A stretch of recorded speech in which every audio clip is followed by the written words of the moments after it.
Morning to all. సమస్తమైన మహిమ ఘనత ప్రభావములు దేవునికి చెల్లునుగాక. మన ప్రభువును రక్షకుడైన యేసుక్రీస్తు వారి శ్రేష్టమైన నామంలో ఈ ఉదయకాల ధ్యానాలను వీక్షిస్తున్న మా వీక్షక కుటుంబం అంతటికి మరొకసారి శుభాలు తెలియపరుస్తూ ఉన్నాను. అందరికీ వందనాలు. ప్రియులారా, ప్రతిదినం దేవుని వాగ్దానం చేత బలపరచబడడం అది ఎంతైనా ఆశీర్వాదకరం. ఈ దినం కూడా ప్రభు మనందరితో మాట్లాడడానికి ప్రభు సిద్ధంగా ఉన్నారు. మీరు సిద్ధంగా ఉన్నారా? అయితే రండి, ఎఫెసీయులకు రాసిన పత్రిక 5వ అధ్యాయం 1వ వచనాన్ని చదువుతాం. కావున మీరు ప్రియులైన పిల్లల వలె దేవుని పోలి నడుచుకొనుడి. దేవుడి మాట చేత మనల్ని బలపరిచి ఈ లోకమును నడిపించును గాక. ఆమేన్. ప్రియులరా, అపోస్తలుడైన పౌలు ఎఫెసీ సంఘానికి రాస్తూ 5వ అధ్యాయం 1వ వచనంలో అంటున్నాడు, కాగా మీరు ప్రియులైన పిల్లల వలె దేవుని పోలి నడుచుకోండి అని.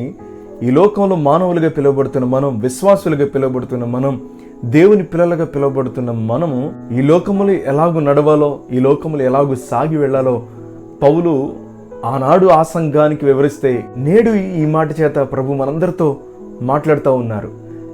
దేవుని పోలి నడుచుకోండి, నన్ను పోలి నడుచుకోండి. మనము దేవుని పోలి నడుచుకోవాలి. ఎందుకంటే ఈ లోకంలో మన తల్లిదండ్రుల గర్భంలో నుండి వచ్చిన మనము ఎలాగైతే తల్లిదండ్రుల యొక్క లక్షణాలు మనకు ఉంటాయో వారి పోలి మనం ఉంటామో, ఆత్మీయ తండ్రి అయినటువంటి లోకానికి మనల్ని పంపించిన సృష్టికర్త అయిన దేవుని యొక్క పిల్లలం గనుక ఆయన వల్ల మనం ఉండడం అది ఎంతైనా ఆశీర్వాదకరం అండి. ఆయనలా ఉండాలి. ఆయన గుణగుణాలు ఏంటంటే, ఆయన లక్షణాలు ఏంటంటే ప్రేమ కలిగి ఉండడం, క్షమించడం, అందరినీ ప్రేమించడం. నన్ను ప్రేమించిన వారినే కాదు, ఆయనను ప్రేమించని వారిని కూడా ఆయన ప్రేమించాడు. ఆయనను గుద్దిన వారిని కూడా ఆయన ప్రేమించాడు. ఆయన పైన ఉమ్ము వేసిన వారిని కూడా ఆయన ప్రేమించాడు. ఆయనను బల్లెపు పోటును పొడిచిన వారిని కూడా ఆయన ప్రేమించాడు. ప్రియులరా, ఆయనను శిక్షించిన ప్రతి ఒక్కరిని ఆయన ప్రేమించి క్షమించి అంటున్నాడు, తండ్రి వీరేమి చేస్తున్నారు వీరు ఎరుగరు గనుక వీరిని క్షమించండి అని.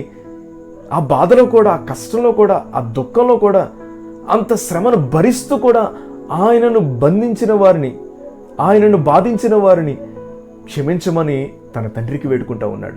అంతటి ప్రేమమయుడి యొక్క పిల్లలుగా పిలువబడుతున్న మనము కూడా అట్టి ప్రేమ ఈ లోకంలో మనకు ఉండడం అది ఎంతైనా ఆశీర్వాదకరం అండి.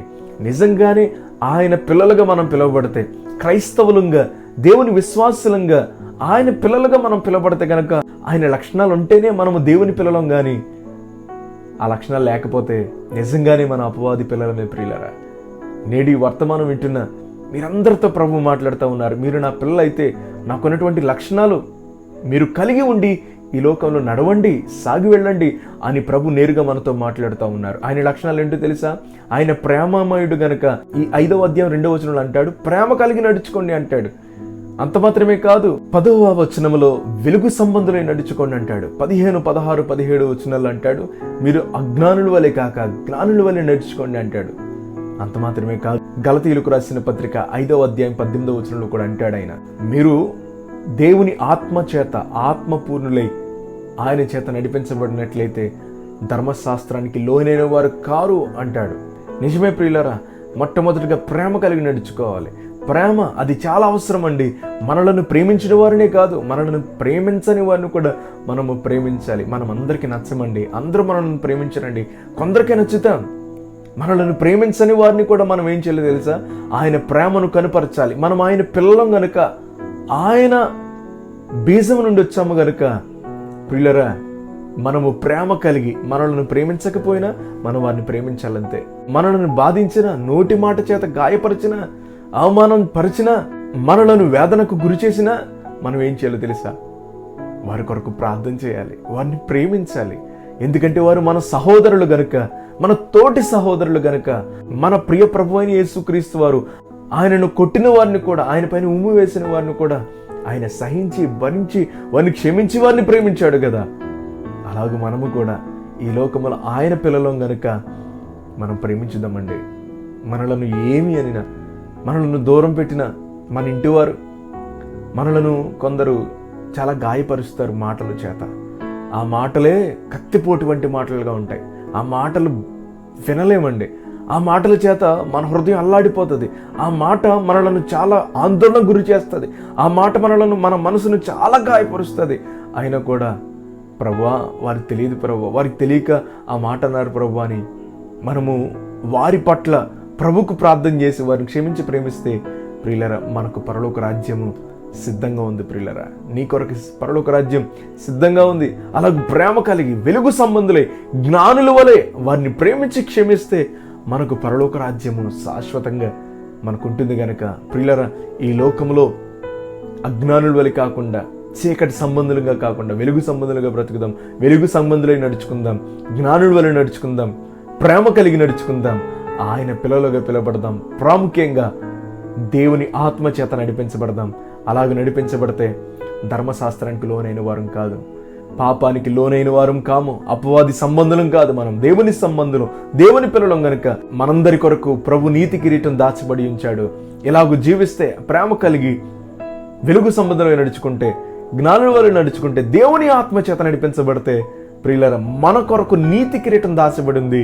ఆ నీతి కిరీటం పరలోకమందు దాచబడి ఉంది గనక ఆ పరలోకానికి వెళ్ళి దేవుని కుడిపార్శ్వమందు కూర్చొని ఆయన సింహాసనాన్ని అధిష్ఠించి ఆ పరలోక రాజ్యంలో సంతోషించి ఆనందించి దేవుని గణపరచుదాం. అట్టి దీవెన, అట్టి ఆశీర్వాదం మనకును మన కుటుంబాలకును ప్రభు దయచేయను గాక. ప్రియులరా, తలలో ఉంచండి, మీ కొరకు ప్రార్థన చేస్తాను. ఆయన పోలు నడుచుకొని ప్రేమ కలిగి వెలుగు సంబంధులై జ్ఞానుల వలె ఆత్మ సంబంధులై మీరు నడిపించబడాలని, దేవుని ఆత్మ చేత నడిపించబడాలని మీ కొరకు ప్రార్థన చేస్తాను. తల వంచండి. పరిశుద్ధుడైన మా దేవాని నామానికి వందనాలు. నాన్న, ఈ దినం చక్కని మాట చేత మమ్మల్ని బలపరిచారు. ఆనాడు పౌలు ఎఫెసీ సంఘానికి రాశాడు ప్రభావం కాగా మీరు ప్రియులైన పిల్లల వల్ల దేవుని పోలి నడుచుకోండి ఆనాడు ఆ సంఘానికి రాస్తే, నేడు మీరు మాతో ఈ చక్కని మాట చేత మమ్మల్ని బలపరిచారు. నీ పిల్లలుగా మేము నడుచుకొని, ప్రాముఖ్యంగా ప్రేమ కలిగి నడుచుకొని, వెలుగు సంబంధులు నడుచుకొని, జ్ఞానులు వల్ల నడుచుకొని, ఆత్మతో నడిపించబడి నివను గురించి పరలోకపు వారసత్వాన్ని మాకును మా కుటుంబాలకు దయచేయమని, ప్రత్యేకంగా దినచర్య అంతట్లో మా బిడ్డకు తోడేయండి. ప్రయాణాల్లో, ప్రయత్నాల్లో, పనులలో మీరు తోడేయండి, ఆదరించి నడిపించి మీరు మాత్రం మహిమ పొందమని యేసు నామములో ప్రార్థిస్తూ ఉన్నాను తండ్రి. Amen, amen, amen. అందరికీ వందనాలు. God bless you. Have a wonderful day. దైవజనులు చెప్పబడిన వర్తమానాల ద్వారా బలపరచబడినట్లయితే ఈ లింకును అనేకులకు షేర్ చేసి మా ఈ పరిచర్యను సహకరించి ప్రోత్సహిస్తూ మీరు కూడా ఈ పరిచర్యలో ఒక కుటుంబం కావాలని ఆశిస్తున్నాము. ప్రత్యేక ప్రార్థనా అవసరతల కొరకు సంప్రదించండి. మా ఫోన్ నెంబర్ 9618208081.